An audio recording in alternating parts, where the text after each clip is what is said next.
அருமையான தேவனுடைய பிள்ளைகளே, உங்கள் அனைவரையும் சிங்கப்பூர் ஏலின் எழுப்புதல் ஊழியங்கள் சார்பிலே அன்போடு கூட வாழ்த்தி வரவேற்கிறோம். இன்றைய செய்திக்குள்ளாக கூட நாம் கர்த்தரை துதித்து ஆராதனை செய்து இன்றைக்கு செய்திக்குள்ளாக கடந்து செல்கிறோம். என்னோடு கூட இந்த பாடலை இணைந்து தேவ பிரசன்னத்தை உணர்ந்தவர்களாக இந்த பாடலை பாடுங்கள்.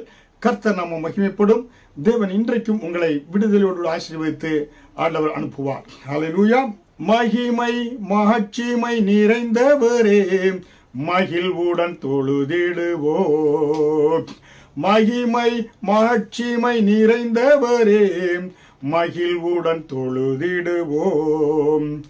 பரிசுத்த தேவனாம் இயேசுவை பணிந்தேன் தொழுகுவோம். பரிசுத்த தேவனாம் இயேசுவை பணிந்தேன் தொழுகுவோம். மகிமை மகிழ்ச்சிமை நிறைந்தவரே, மகிழ்வுடன் தொழுதிடுவோம். மகிமை மகிழ்ச்சிமை நிறைந்தவரே, மகிழ்வுடன் தொழுதிடுவோம். உன்னத தேவன் நீரே, ஞானம் நிறைந்தவரே. உன்னத தேவன் நீரே, ஞானம் நிறைந்தவரே. முழங்கால் யாவுமே பாரினில் முடங்கிடுதே. உயர்ந்தவரே சிறந்தவரே, என்றும் தொழுதிடுவோம். உயர்ந்தவரே சிறந்தவரே, என்றும் தொழுதிடுவோம். மகிமை மகிழ்ச்சிமை நிறைந்தவரே, மகிழ்வுடன் தொழுதிடுவோம். ஒருவரும் சேரா ஒளியில் வாசம் செய்பவரே, ஒருவரும் சேரா ஒளியில் வாசம் செய்பவரே. ஒளியினை தந்து நீர் இதயத்தில் வாசம் செய்யும். ஒளி நிறைவே அருள் நிறைவே, என்றும் தொழுதிடுவோம். ஒளி நிறைவே அருள் நிறைவே, என்றும் தொழுதிடுவோம்.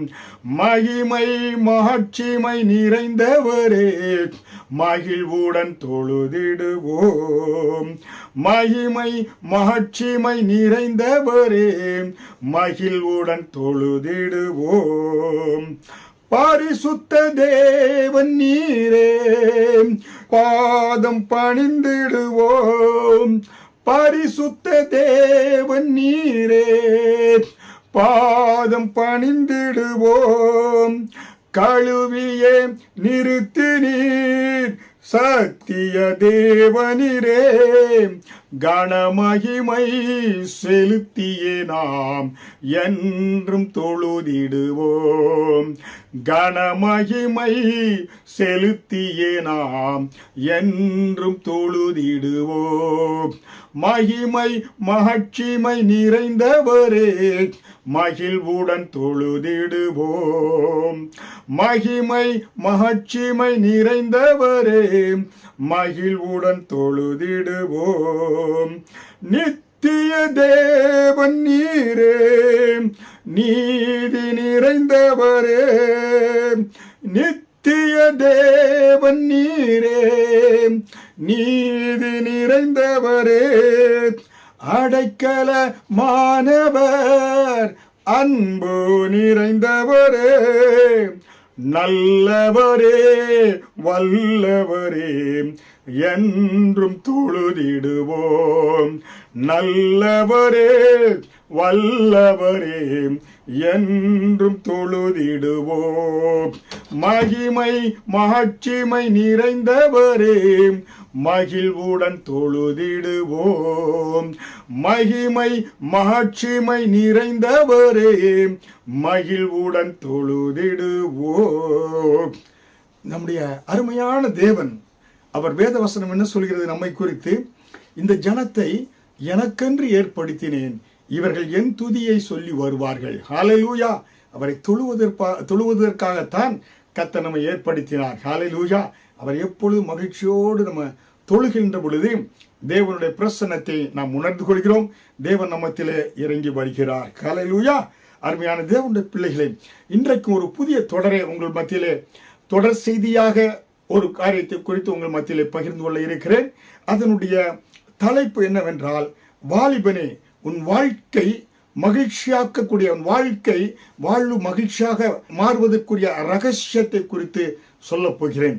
வாலிப தம்பியே, தங்கையே, உன்னுடைய வாழ்க்கை மகிழ்ச்சிகரமாக இருக்க வேண்டும் என்றால் அதற்கு வேதம் சொல்லக்கூடிய ரகசியங்களை குறித்து உங்களோடு பகிர்ந்து கொள்ள இருக்கிறேன். ஹல்லேலூயா. எத்தனை பேர் ஆவலோடு இருக்கிறீங்க? இது வாலிபர்களுக்கு மட்டுமல்ல. ஹல்லேலூயா. என இது அனைய கேட்கக்கூடிய வயது வந்தவர்கள், முதியவராக போற எல்லாருக்கும் இந்த வேத வசனம் மிக மிக பிரயோஜனமாக இருக்கும். ஹல்லேலூயா. தேவன் அப்படியாகத்தான் நம்ம ஒவ்வொருவரையும் வாலிபனாகத்தான் பார்க்கிறார். 85 வயதிலே காலேப் என்ன சொல்லுகிறார்? அந்த 40 வயதில் இருந்த அந்த பலன் எனக்கு இருக்கிறது, மலை தேசத்தை கொடுங்கள் என்று யோசுவாவின் இடத்தில் கேட்டார். ஹல்லேலூயா. கர்த்தர் அவருடைய தேவனுடைய பிள்ளைகளுக்கு அவர் என்ன கர்த்தருக்கு காத்திருக்கிறவர்களோ புது பலனை பெற்றுக் கொள்கிறார்கள். ஹல்லேலூயா. அவர்களுக்கு கர்த்தர் ஒரு புதிய பலனை, ஒரு யூத் ரினுவலை கர்த்தர் கொடுக்கிறார். ஹல்லேலூயா. அதனாலே வசனத்துக்குள்ளாக கடந்து செல்வோம். எக்லியாசிஸ்ட் chapter 12 verse 1. உன் வாலிப பிரயாயத்திலே உன் சிருஷ்டிகரை நினை, தீங்கு நாட்கள் வராததற்கு முன்பும் எனக்கு பிரியமானவைகள் அல்ல என்று நீ சொல்லும் வருஷங்கள் சேராததற்கு முன்பும் உன் வாலிப பிராயத்திலே நினை, உன் வாலிப பிராயத்திலே உன் சிருஷ்டிகரை நினை என்று வேதவசனம் சொல்கிறது. ஹல்லேலூயா. அருமையான தேவனுடைய பிள்ளைகளே, remember now your creator in the days of your youth. உன்னுடைய வாலிப நாட்களிலே உன் சிருஷ்டிகரை நினைக்க வேண்டும் என்று வேதவசனம் சொல்கிறது. ஹல்லேலூயா. ஏனென்றால் இந்த வாலிப பருவம் ஒவ்வொரு மனிதனுடைய வாழ்க்கையில மிக மிக முக்கியமான ஒரு பருவமாய் இருக்கிறது. அதை ஆங்கிலத்திலே டீனேஜ் என்று சொல்கிறார்கள், அதாவது தமிழிலே விடலை பருவம் என்று சொல்கிறார்கள். இல்லை என்றால் அதாவது இரண்டு கெட்டான் வயது என்று சொல்லுவாங்க. அதாவது சிறு வயதிலும் சேராமல், அதாவது பார்த்தீங்கன்னாக்கா வாலிப வயது சேராமல் அந்த டீனேஜ் சொல்றோம் பாருங்க, 12 முடிந்து 12 முடிந்து அந்த 13க்குள்ள 12 to 13 செல்லக்கூடிய அந்த வயது இரண்டு கெட்டான் வயது. இல்லை என்று சொன்னால் அது ஒரு விடலை பருவம் என்று நாம் அழைக்கிறோம். ஹல்லேலூயா. அந்த நாட்களிலே நம்முடைய சிருஷ்டிகரை நாம் நினைக்க வேண்டும் என்று சொல்லப்பட்டு இருக்கிறது. ஹல்லேலூயா. ஏனென்றால் அதனுடைய பொருள், ஏன் வாலிப நாட்களிலே சிருஷ்டிகரை நினைக்க வேண்டும்? ஹல்லேலூயா. ஏனென்றால் அந்த பருவம், அந்த விடலை பருவம், அந்த டீனேஜ் பருவம், அவர்கள் சிறுவன் and சிறுமி என்ற நிலையில் இருந்து பெரியவர்கள் ஆவதற்கு பார்த்தீங்கன்னா, அந்த சிறுவன் சிறுமி என்ற நிலைமையில் இருந்து இந்த வாலிபன் ஆவதற்கு அந்த வயதுக்குள்ளாக கடந்து செல்கின்ற பொழுது அவர்கள் எப்படிப்பட்டவர்களாக்குங்க? உடல் அளவிலும் மனதளவிலும் மாற்றத்துக்கு உள்ளாகக்கூடிய ஒரு வயது. அவர்களுக்கு உடல்லையும் வளர்ச்சிகள் தெரியும். வாலிப அந்த டீனேஜ் ஆகின்ற பொழுது பெண் பிள்ளை சிறுமிகளுக்கும் அந்த வாலிப பிள்ளைகளாவது உடலிலே வளர்ச்சி, அதே போல ஆண் மகன்களுக்கும் மீசை வளர ஆரம்பிக்கும், குரல் கரகரக்க ஆரம்பிக்கும். இப்படியாக உடல் அளவிலும் மனதளவிலும் மாற்றத்துக்கு உள்ளாகக்கூடிய ஒரு பருவம் தான் அந்த இரண்டு கெட்டான் பருவம், டீனேஜ் என்று சொல்கிறோம், விடலை பருவம் என்று நாம் சொல்லக்கூடிய இருக்கிறோம்.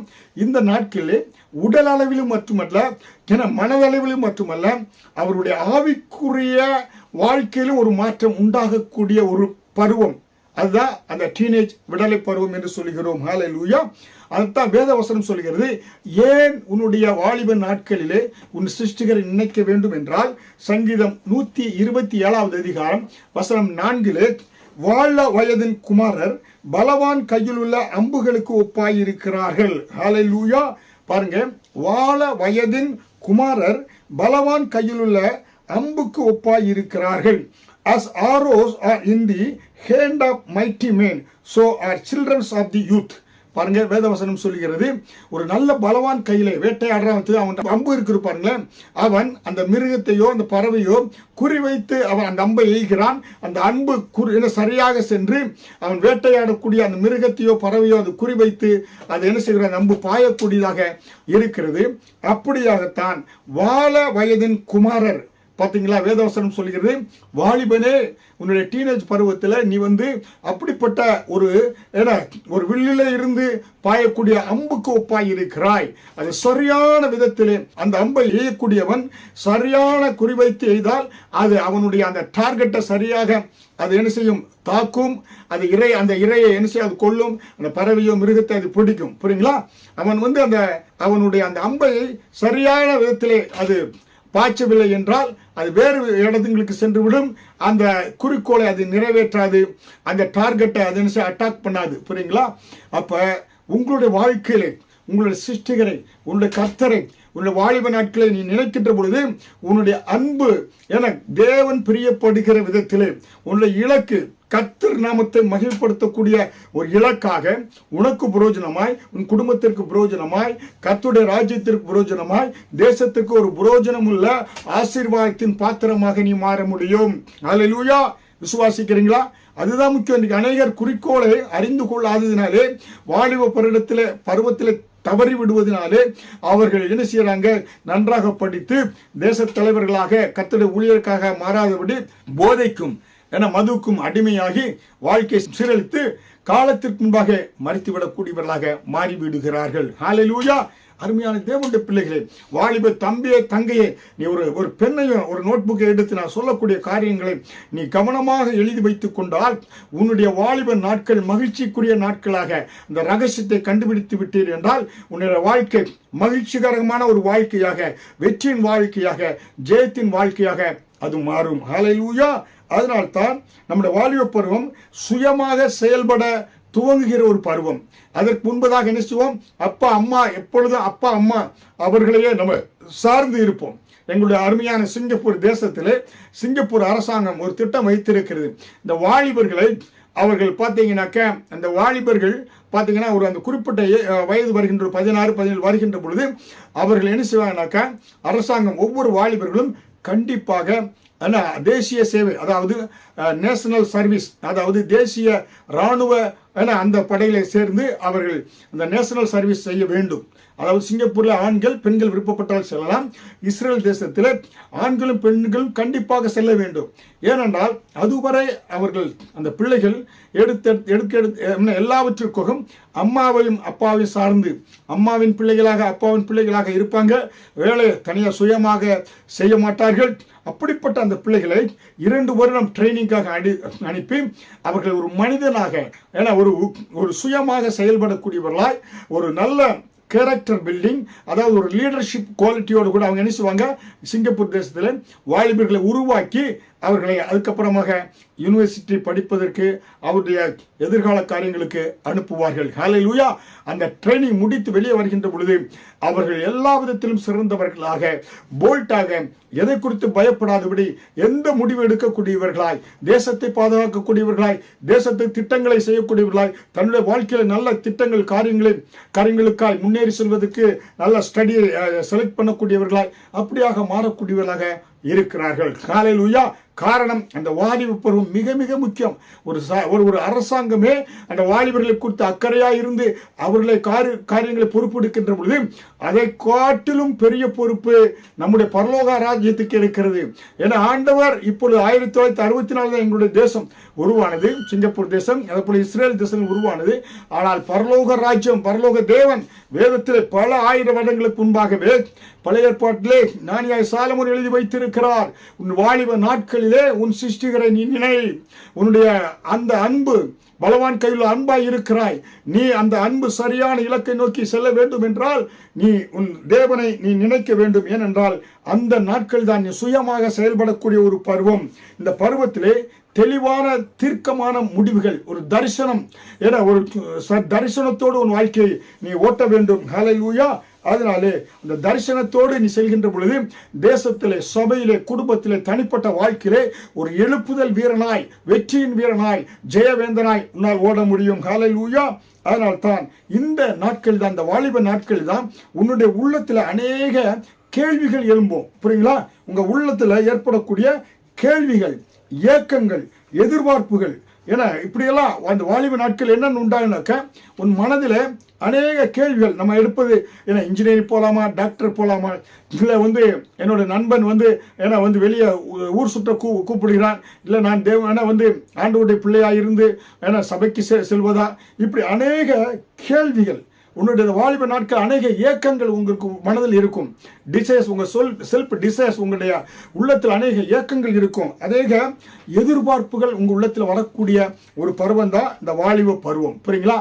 இந்த வாலிப நாட்களில் கேள்விகள், எதிர்பார்ப்புகள், அநேக விதமான ஏக்கங்கள் இருக்கக்கூடிய ஒரு பருவம் தான் இந்த வாலிப பருவம். அது மட்டும் இல்லை, நீங்கள் லட்சிய துடிப்புகள், இதை செய்யணும், அதை செய்யணும், இந்த காரியங்களை செய்ய வேண்டும், அவர் அப்படியாக சாதித்தார், நான் இப்படியாக சாதிக்க வேண்டும் என்ற லட்சிய துடிப்புகள் உண்டாகக்கூடிய ஒரு பருவம் தான் இந்த வாலிப பருவம், இந்த டீனேஜ் பருவம். ஹல்லேலூயா. அதே போல உங்கள் வாழ்க்கையில முன்னேற்றத்துக்கான முனைப்புகள் தூண்டக்கூடிய உந்து சக்தியாக இருக்கும். முன்னேற்றத்துக்கான முனைப்புகள், முயற்சி எடுக்க வேண்டும் என்று விரும்பக்கூடிய ஒரு பருவம்.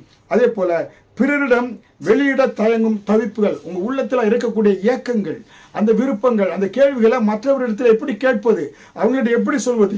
உங்க உள்ளத்தில் இருக்க ஏக்கங்கள், கேள்விகளா, சில கேள்விகளை பெற்றோரிடத்தில் உங்களால் கேட்க முடியாது. புரியுங்களா? கேட்பதற்கு உங்களுக்கு தயக்கம் உண்டாகும். பிறரிடம் அதை வெளிப்படுத்துவதற்கு உங்களுக்கு என்ன உண்டாகும்? ஏன்னா பார்த்தீங்கன்னா தவிப்புகள் உண்டாகும், தயக்கங்கள் உண்டாகக்கூடிய ஒரு பருவம் தான் அந்த டீனேஜ் பருவம். புரியுங்களா? அதாவது அந்த டீனேஜ் பருவத்தில் கூட உங்களுக்கு என்ன உண்டாகும்? என்னால் வாழ்க்கையில பரிசுத்தமாய் வாழ முடியுமா என்ற கேள்விகள்லாம் உள்ளத்தில் எழும்பும். புரியுங்களா? இந்த என்னுடைய நண்பன் இப்படியாக உலக காரியங்கள் இருக்கிறானே, நான் பரிசுத்தமாய் வாழ முடியுமா என்ற ஏக்கங்கள் வருகின்ற பொழுது உங்களால் பரிசுத்தமாக வாழ முடியும் என்பதற்கு யோசேப்பு ஒரு சேலஞ்சாக இருக்கிறார். யோசேப்பு ஒரு சவால் மிக்க வாழ்க்கை வாழ்ந்து வேதத்தில் கர்த்தர் நமக்காக எழுதி வைத்திருக்கிறார். ஹல்லேலூயா. இப்படிப்பட்ட கேள்விகள் உள்ளத்தில், மனதில் ஏக்கங்கள், பரிசுத்தமாய் வாழ முடியுமா என்ற உண்டாகும். உங்களுக்கு அப்படிப்பட்ட வேலைகளிலே கர்த்தர் நமக்காக எழுதி வைத்திருக்கிற சவால்களை நீங்க இது பண்ண முடியும். ஹல்லேலூயா. அது மட்டுமல்ல, நீங்கள் ஒரு தரிசனம் உள்ள ஒரு வாழ்க்கை வாழ வேண்டும். தரிசனம் இல்லாத இடத்தில் ஜனங்கள் சீர்கட்டு போய்விடுவார்கள் என்று வேதவசனம் சொல்லுகிறது. தரிசனத்தை யார் இழக்கிறாங்களோ அவங்க சரியான இலக்கை அடைய முடியாது. இப்படிப்பட்ட கேள்விகள் உங்களுக்கு உள்ளத்தில் உண்டாகும்.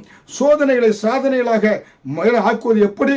இன்னும் அநேக இப்படியாக வாழ்க்கையில் வரக்கூடிய சோதனைகளை, வாலிபனுக்கு வரக்கூடிய சோதனைகள், குடும்பஸ்தனுக்கு வரக்கூடிய சோதனைகள் எல்லாருக்கும் இருக்கும். ஆனால் முக்கியமாக வாலிபன் வாழ்ந்திருக்க வேண்டும். ஹல்லேலூயா. அதனால தான் வாலிபர்கள் வாழ்ந்திருக்க வேண்டும் என்பதற்காகத்தான் இயேசு கிறிஸ்து தன் வாலிப வயதிலே சிலுவையிலே மரித்து ரத்தம் சிந்தி அவர் என்ன செய்தார்? வாலிபர்களை தேடி தேடி உயிரோடு அவர் ஊழியம் செய்த நாட்களிலே வாலிபரை தேடி தேடி உயிரோடு எழுப்பினார். நறுக்கென்று 3 பேரை மட்டும் அழியிருக்கு. அநேகரை அவர் அநேக அற்புதங்களை செய்தார். அதெல்லாம் எழுதுவதற்கு வேத புத்தகம் பத்தாது. அதனாலே ஏன்னா பார்த்தீங்கன்னாக்க இப்படிப்பட்ட இவங்க வாழ்க்கையில் வரக்கூடிய சோதனைகளை எப்படி சாதனைகளாய் மாற்றுவது, வாலிப வயதில் வரக்கூடிய சோதனைகளை சாதனைகளாய் எப்படியாய் மாற்றுவது என்பதை குறித்து இந்த தொடரிலே உங்களோடு பகிர்ந்து கொள்ள இருக்கிறேன். அருமையான தேவனுடைய பிள்ளைகளே, நீங்களும் கேளுங்கள். உங்களுடைய வாலிப மகள் என அவர்களுக்கும் இதை சொல்லுங்கள். அவர்களையும் இதை கேட்க வைங்க. மிக மிக உங்களுக்கு பிரயோஜனமாக இருக்கும். ஹல்லேலூயா. ஏனென்றால் என வேத வசனத்தின்படி சத்துருடைய திட்டங்களை தேவனுடைய கண்ணோட்டத்தோடு கூட சத்துருடன் திட்டங்களை என அதை தவிடுபடி ஆக்கி அதை என்ன செய்து பார்த்தீங்கன்னா உடைத்து உங்கள் பிள்ளைகள் ஒரு வெற்றியுள்ள வாழ்க்கை தேவனுடைய கரத்தை பிடித்து கிறிஸ்துவுக்குள்ளாக வெற்றி வீராங்கனையாக முற்றிலும் ஜெயங்கொண்டவர்களாய் வாழ வேண்டும் என்ற அந்த ஆவலோடு கூட தான் தேவ பரிசுத்த ஆவியான உள்ளத்தில் ஏவப்பட்டு இந்த காரியத்தை உங்களோடு பகிர்ந்து கொண்டு இருக்கிறேன். ஹல்லேலூயா. அருமையான தேவனுடைய பிள்ளைகளே, அதனால் தான் வேதவசனம் சொல்லுகிறது. பிரசங்கி 12வது அதிகாரம் வசனம் 1 நீ உன் வாலிப பிராயத்திலே உன் சிருஷ்டிகரை நினை, உன் வாலிப பிராயத்திலே உன் சிருஷ்டிகரை நினை, தீங்கு நாட்கள் வருவதற்கு முன்பும் எனக்கு பிரியமானவர்கள் அல்ல என்று சொல்லும் வருஷங்கள் சேராததுக்கு முன்பும். அதே போல பிரசங்கி 12:7 இவ்விதமாய் மண்ணானது தான் முன்னிருந்த பூமிக்கு திரும்பி ஆவி தன்னை தந்த தேவனிடத்திற்கு மறுபடியும் போகாததற்கு முன்பும் அவரை உன் வாலிப பிராயத்திலே நினை, உன் வாலிப பிராயத்திலே நீ நினை என்று வேதவசனம் சொல்கிறது. வாலிபனாகிய சாலமோன் சொல்கிறார். ஹல்லேலூயா. தன் வாழ்க்கையை எல்லாவற்றையும் வாழ்ந்து விட்டு அவர் சொல்றாரு, எப்பா வாலிபனே, நான் என்னுடைய வாழ்க்கை ஏன்னா கர்த்தர் பிரியமா இருந்தது, ஆனால் அதுக்கப்புறம் பிரியமில்லாமல் போயிட்டு, ஆனால் உன் வாழ்க்கை வெற்றிகரமாக இருக்க வேண்டும் என்றால், நீ ஒரு வெற்றியுள்ள வாழ்க்கை வாழ வேண்டும் என்றால், உன் தேவனை நீ நினைக்க வேண்டும். ஹல்லேலூயா. உன்னை சிருஷ்டித்த கர்த்தரை நினைக்க வேண்டும். அதுதான் சங்கீதம் 119 அதிகாரம் வசனம் 9 வாலிபன் தன் வழியை எதனால் சுத்தம் பண்ணுவான்? வசனத்தின்படி தன்னை காத்துக் கொள்வதினாலே. வாலிப பிராயத்தில் உங்க வேத வசனத்தை நேசித்து வாசிக்க அது உங்களை பரிசுத்தப்படுத்தும். கர்த்தருடைய வசனம் என்ன செய்யும்? உங்களுடைய வசனத்தின்படி தன்னை காத்துக் கொள்வதனால்தான் அவன் வழியை சுத்தம் பண்ணுவான். உன்னுடைய வாழ்க்கை நல்ல வாழ்க்கையாக மாற வேண்டும் என்றால் வேத வசனத்தை கைக்கொள். வசனம் உனக்கு வழிகாட்டும். வசனம் உன் வாழ்க்கைக்கு கலங்கர விளக்கமாக இருக்கும். ஹல்லேலூயா. என்னுடைய வாலிப நாட்கள் எல்லாம் ஆரம்பத்தில் ரட்சிக்கப்பட்டு அந்த நாட்களில் வேதத்தை அதிகமாக நேசிப்பேன். இரவும் பகலும் படிப்பேன். 3 மாதத்துக்கு ஒரு முறை வேதத்து புத்தகத்தை படித்து முடிப்பேன். வந்து பார்த்தீங்கன்னாக்க ஒரு நாளைக்கு ஆதியாகம் முழுவதும் படித்துருவேன். ஒரே நாளில் யாத்திரை ஒரே நாளில் படித்து முடித்து விடுவேன். புரியுங்களா? இப்படியாக நீங்கள் என்ன செய்ய வேண்டும் என்றால், வாலிபன் தன்னுடைய பரிசுத்தத்தை காத்துக்கொள்ள வேண்டும் என்றால், தன்னுடைய வழியை செவ்வையாக மாற்றிக்கொள்ள வேண்டும் என்றால், கர்த்தருடைய வசனத்தின்படி தான் தன்னை காத்துக்கொள்ள வேண்டும். ஹல்லேலூயா. என்று சொல்லக்கூடிய அந்த வேத வசனத்தின்படி தான் நீங்க வாழ்கின்ற பொழுது, தேவனிடத்தில் கிட்டி சேர்கின்ற பொழுது, உங்கள் நாட்கள் எப்படிப்பட்டதா இருக்கும்? வெற்றியின் நாட்களாக, ஜெயத்தின் நாட்களாக, செழிப்பின் நாட்களாக இருக்கும். ஹல்லேலூயா. அருமையான தேவனுடைய பிள்ளைகளே, இந்த சமுதாயத்தில் ஒரு நல்ல தலைவர்களாக, கிறிஸ்துவுக்கென்று நல்ல ஊழியக்காரர்களாக, தேசத்தை ஆளக்கூடியவர்களாக நீங்க வாழ்வதற்கு இந்த தொடர் உங்களுக்கு மிக மிக உதவியாக இருக்கும். ஹல்லேலூயா. ஆவலோடு கேளுங்க, அசதியாயிராதபடி கவனத்தோடு கேட்கும்படியா கேட்டுக்கொள்கிறேன். ஹல்லேலூயா. அதனால் இந்த காரியங்களால் நான் கற்றுக்கொண்டதினாலே இதை குறித்து உங்களோடு அதிகமாக நான் என்ன செய்கிறேன்? உங்களோடு பகிர்ந்து கொள்கிறேன். நான் கற்றுக்கொண்ட அந்த காரியங்களை நான் நோட்ஸ் எடுத்தது மூலமாக, புத்தகங்களின் மூலமாக, பிரசங்களின் மூலமாக நான் குறிப்பிடுத்ததை உங்களோடு பகிர்ந்து கொள்கிறேன். எனக்கு மிக ஆசீர்வாதமாக இருந்ததினாலே உங்களுக்கு நான் பகிர்ந்து கொள்கிறேன். ஹல்லேலூயா. அதனாலே அருமையான தேவனுடைய பிள்ளைகளே, அதனாலே நீங்கள் இந்த வாலிப நாட்கள் எப்படிப்பட்ட நாட்கள்? உங்களுடைய எதிர்கால வாழ்க்கைக்கு அடித்தளம், அதாவது ஃபவுண்டேஷன் நன்றாக ஃபவுண்டேஷன், அதாவது ஆழமான அடித்தளம் போட்டால் தான் அந்த பில்டிங் ஸ்ட்ராங்காக நிற்கும். அடித்தளம் நன்றாக போடவில்லை என்றால் அந்த கட்டிடம் இடிந்து விழுந்து விடும். ஹல்லேலூயா. நீ எவ்வளவுக்கு நீங்க 2 மாடி கட்ட வேண்டும் என்றால் அதற்கேற்ப உங்களுடைய ஃபவுண்டேஷன் ஆழமாக போட வேண்டும். 10 மாடி கட்ட வேண்டும் என்றால் அதற்கேற்ப பூமியிலே ஆழமாக பைலிங் நீங்க போட வேண்டும். இன்னும் அதே போல எத்தனை மாடி நீங்க எழுப்புகிறீர்களோ அதற்கேற்ப உங்களுடைய பில்டிங்கினுடைய ஃபவுண்டேஷன் அதிகமாக போடுகின்ற பொழுது, ஆழத்தில் போடுகின்ற பொழுதுதான் அந்த கட்டிடம் உறுதியாக நிற்கும். அப்ப தேவனுடைய பிள்ளைகள், உங்களுடைய வாலிப நாட்களிலே உங்கள் அதாவது அடித்தளம் இடக்கூடிய பருவம், அதான் மிக முக்கியம். அந்த ஃபவுண்டேஷன் பருவம் அதை மிஸ் பண்ணிடக்கூடாது. வாலிப நாட்களில் சரியான அடித்தளத்தை நீங்கள் போடவில்லை என்றால் பிற்காலத்தில் கண்ணீரோடு உங்கள் வாழ்க்கை போய்விடும். ஹல்லேலூயா. அப்போ அடித்தளம் இடக்கூடிய அந்த பருவம் தான் மிக மிக முக்கியம். அதுக்கப்புறமாக அடித்தளம் விட்டீங்கன்னா இப்படி பில்டிங் எழுப்பது போல பலப்படக்கூடிய அடித்தளம், கர்த்தருக்குள் அடித்தளம் போட்டால் வார்த்தையின் மூலமாக பலப்படணும். அப்படியே பலப்படணும். உள்ளான மனிதனை நீங்கள் பலப்படணும், மறுரூபமாகணும், மனதை மறுரூபமாக்கணும். அந்த பலப்படக்கூடிய பருவம். அடுத்ததாக வாழ்க்கையில அந்த வாலிப நாட்களில் உங்களுக்கு என்ன உண்டாகும்? போராட்டம் வரும். போராடக்கூடிய ஒரு பருவம், அதான் அந்த வாலிப நாட்கள். ஹல்லேலூயா. அதுக்கப்புறமாக போராட்டம் வருகின்ற பொழுது எதை நான் தேர்ந்தெடுத்துக் கொள்வது? நான் பாருங்க, இன்ஜினியரிங் காலேஜ் ஃபர்ஸ்ட் இயர் செல்கின்ற பொழுது எந்த டிபார்ட்மெண்ட் எடுப்பேன் தெரியல. சிவில் இன்ஜினியரா, மெக்கானிக்கல் இன்ஜினியரிங்கா, எலக்ட்ரிக்கலா தெரியல. எதை தேர்ந்தெடுப்பது என்ற ஒரு குழப்பத்தில் இருந்தபோது கடைசியில் சிவில் இன்ஜினியரிங் எடுத்தேன். கட்டிடத்துறை இன்ஜினியராக மாறி அரசாங்கத்தில் வேலை பார்த்து, சிங்கப்பூர் வேலை பார்த்து, அப்புறம் கர்த்தருடைய ஊழியத்தை செய்ய வேண்டும் என்று தேர்ந்தெடுத்து வேதாம கல்லூரியில் இப்படியாக அப்படி தெரிந்து கொள்ளக்கூடிய ஒரு பருவம். ஹல்லேலூயா. எதை தெரிந்தெடுப்பது உங்கள் வாழ்க்கையில அந்த வாலிப நாட்களில் மிக மிக முக்கியம். அது மட்டுமல்ல, அந்த தெரிந்து கொள்ளலே உருவாக்கப்படக்கூடிய ஒரு பருவம் தான். புரியுங்களா? அதை உருவாக்கணும், தெரிந்தெடுத்து அதை அப்படியே உருவாக்கணும். களிமண்ணை எப்படி குயவன் பாத்திரமாக வணைகிறானோ அதை போல அதை உருவாக்கக்கூடிய ஒரு பருவம். ஹல்லேலூயா. அது மட்டுமல்ல, அந்த உருவாக்கப்பட்டு அதை தீர்மானிக்கணும். புரியுங்களா? அதை அதில் உறுதியான முடிவு எடுக்கக்கூடிய ஒரு தீர்மானிக்கக்கூடிய ஒரு பருவம். அது மட்டுமல்ல, அந்த தீர்மானம் எடுக்கின்ற போது எச்சரிக்கை. எதை நீங்க என்ன செய்யணும்? ஒரு விசுவாசியா இருக்கணும். எதை சாப்பிடணும், எதை சாப்பிடக்கூடாது, யாரோடு பழகணும், யாரோடு பழகக்கூடாது. எச்சரிக்கை மிக மிக முக்கியம். எல்லாவற்றோடும் நம்ம எல்லா காரியங்களையும் செய்து விட முடியாது. மிக மிக முக்கியம் எச்சரிக்கை பருவம். அடுத்ததாக அந்த வாலிப பருவம் ஒரு ஆபத்தான ஒரு பருவமாய் இருக்கிறது. ஹல்லேலூயா. அதுக்கு அடுத்ததாக பார்த்துக் கொள்கின்ற பொழுது இந்த ஆபத்தான காரியங்களில் உங்களை காத்து கொள்ளக்கூடிய ஒரு பருவம் இந்த டீனேஜ் பருவம், புரியுங்களா? அது மட்டுமல்ல, உங்களை என்ன செய்யணும், கர்த்தரை அறியும் பருவம். அந்த வாலிப நாட்களை தேவனை இன்னும் அறிந்து என்ன செய்ய வேண்டும் என்றால் நீங்கள் முன்னேறி செல்ல வேண்டும். அடுத்ததாக கரை தவிர்க்கும் பருவம், பரிசுத்தமாக உங்களை பாதுகாத்துக் கொள்ளக்கூடிய ஒரு பருவம் அந்த பருவம். அது மட்டுமல்ல, அடையாளம் காணும் பருவம். ஹல்லேலூயா! பரிசுத்தமானதுக்கும் பரிசுத்தம் இல்லாததுக்கும் அடையாளத்தை காணக்கூடிய ஒரு பருவம் அந்த பருவம். அது மட்டுமல்ல, யுத்தத்தை பழகும் பருவம். வாழ்க்கையில் வரக்கூடிய போராட்டங்கள், பிரச்சனைகள், பாடுகளிலே அந்த யுத்தம் செய்வதற்கு அது பழகக்கூடிய ஒரு பருவமாக அது இருக்கிறது. அது மட்டுமல்ல, தணிக்கும் பருவம், புரியுங்களா? அதாவது ஒவ்வொரு காரியத்தையும் கணிக்கக்கூடிய, டிசைனிங் ஸ்பிரிட் கணிக்கக்கூடிய ஒரு பருவமாக அந்த நாட்கள் இருக்கிறது. அது மட்டுமல்ல, தப்பித்துக் கொள்ள அந்த ஆபத்திலிருந்து, உங்களுக்கு எதிராக விரிக்கக்கூடிய கண்ணியிலிருந்து தப்பித்துக் கொள்ளக்கூடிய ஒரு காரியம் அந்த நாட்கள் அந்த பருவத்தில் தப்பித்துக் கொள்ளக்கூடிய ஒரு பருவமாக இருக்கிறது. அது மட்டுமல்ல, சுதந்திரித்துக் கொள்ளக்கூடிய ஒரு பருவம். எல்லாவற்றையும் கான்கர், அதாவது சுதந்திரித்துக் கொள்ளக்கூடிய ஒரு பருவமாக இருக்கிறது. அது மட்டுமல்ல, பகுத்தறியும் பருவம், புரியுங்களா? எல்லாவற்றையும் பகுத்தறிந்து அந்த காரியங்களை நாம் செய்ய வேண்டும். தேவ சித்தத்தின்படியாக, தேவ சித்தம் என்ன என்பதை அறிந்து செய்யக்கூடிய ஒரு பருவமாக இருக்கிறது. எல்லாவற்றுக்கும் வழிகாட்டக்கூடிய பருவம். நீங்க மட்டுமல்ல, மற்றவர்களுக்கு நீங்க வழிகளை காட்டக்கூடிய ஒரு பருவமாய் அந்த டீனேஜ் பருவம் இருக்கிறது.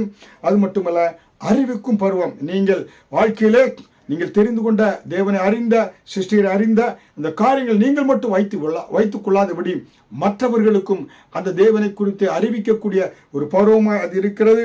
அது மட்டுமல்ல, திறப்பிலே நிற்கக்கூடிய ஒரு பருவம். நீங்கள் தேவனுடைய சமூகத்திலே ஜெபிக்கக்கூடிய ஒரு ஜெப வீராங்கனையாய் மாற வேண்டும். அந்த திறப்பிலே நிற்கக்கூடிய, தேசத்தை அழிக்காதபடி திறப்பிலே நிற்பவன் யார் என்று ஆண்டவர் கேட்டார். அதே போல திறப்பிலே நிற்கக்கூடிய, தேவ ராஜ்யத்துக்கு என்று ஜெபிக்கக்கூடிய ஜெப வீரனாய், தேசத்தில் எழுப்புதல் உண்டு பண்ணக்கூடியவனாக இருக்கக்கூடிய ஒரு பருவமாய் இருக்கிறது. ஹல்லேலூயா! அதனாலே இந்த டீனேஜ் பருவம் ஒவ்வொரு மனிதனுடைய வாழ்க்கையிலே மறக்க முடியாத ஒரு முக்கியமான ஒரு பருவம். ஹல்லேலூயா! அதுல எப்படி நீங்க வாழ்க்கையை செட் பண்றீங்களோ அதுதான் சரியான உங்களுடைய எதிர்காலத்தை நிர்ணயிக்கும். ஹல்லேலூயா! அப்ப உங்களுடைய எதிர்கால வாழ்க்கைக்கு அடித்தளம், அதாவது ஃபவுண்டேஷன் மிக மிக முக்கியம். ஹல்லேலூயா! இந்த நாட்களிலே உள்ளத்திலே அதாவது பிள்ளைகள், தம்பி தங்கைமார் உள்ளத்தில் உருவாகக்கூடிய எண்ணங்கள், கேள்விகள், லட்சியங்கள், எதிர்நோக்கும் பிரச்சனைகள் எல்லாவற்றையும் வேதத்தின் அடிப்படையில் ஆராய்ந்து அதன்படி வாழ்க்கையை அமைத்துக் கொள்ள வேண்டும். ஹல்லேலூயா! ஒன்று, இந்த அடித்தளமிடக்கூடிய அந்த ஃபவுண்டேஷன் அந்த ஸ்டேஜை குறித்து உங்களோடு பகிர்ந்து கொள்கிறேன். இந்த ஃபவுண்டேஷன் ஸ்டேஜில் 4 காரியம், புரியுங்களா? அதாவது உங்களுடைய மனப்பான்மை, மனதில் உள்ளத்தில் உருவாகக்கூடிய எண்ணங்கள், மனதில் வரக்கூடிய காரியங்கள், உள்ளத்தில் உருவாகக்கூடிய எண்ணங்கள், கேள்விகள், லட்சியங்கள், எதிர்நோக்கக்கூடிய பிரச்சனைகளை எப்படி பார்ப்பது என்பதை குறித்து இந்த ஃபவுண்டேஷன் அடித்தளமிடக்கூடிய அந்த ஸ்டேஜில் நம்ம பார்க்க இருக்கிறோம். ஹல்லேலூயா!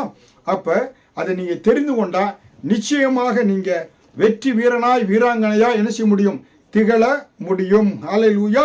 அதனால்தான் சங்கீதம் 32 அதிகாரம் 8வது வசனத்திலே, நான் உனக்கு போதித்து நீ நடக்க வேண்டிய வழி உனக்கு காட்டுவேன், உன்மேல் என் கண்ணை வைத்து உனக்கு ஆலோசனை சொல்லுவேன். ஹல்லேலூயா!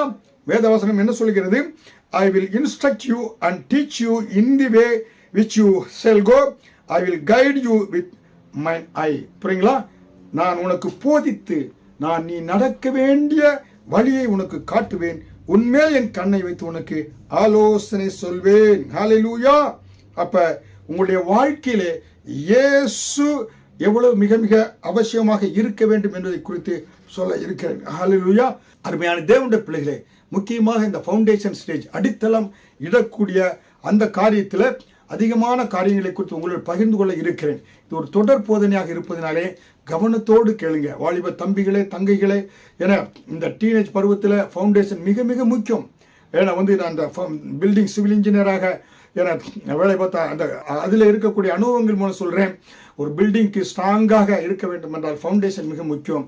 உங்கள் வாழ்க்கை என்ற அந்த கட்டிடம் நன்றாக இருக்க வேண்டும் என்றால், உயர்ந்தோங்கி இருக்க வேண்டும் என்றால் ஃபவுண்டேஷனை நன்றாக போட வேண்டும். எதிலே போட வேண்டும், எப்படி போட வேண்டும் என்பதை குறித்து வருகின்ற என்ற தொடரில் உங்களுக்கு பகிர்ந்து இருக்கிறேன். ஆவலோடு காத்துக்கொள்ளுங்கள். செய்தி கேட்ட ஒவ்வொரு பிள்ளைகளுக்காக ஜெபிக்கிறேன். தேவனுடைய பிரசன்னமும் கிருபையும் உங்களை தாங்கி நடத்தும். இந்த வாரம் முழுவதும் தீங்குக்கும் வியாதிகளுக்கும் விபத்துகளுக்கும் பாதுகாத்து நல்ல இருதயத்தை, நல்ல கால்களை, நல்ல சிந்தையை கர்த்தர் கொடுத்து உங்களை ஆசீர்வதித்து ஆண்டவர் நடத்துவார். தேவநாமம் மகிமைப்படும். ஆமீன்.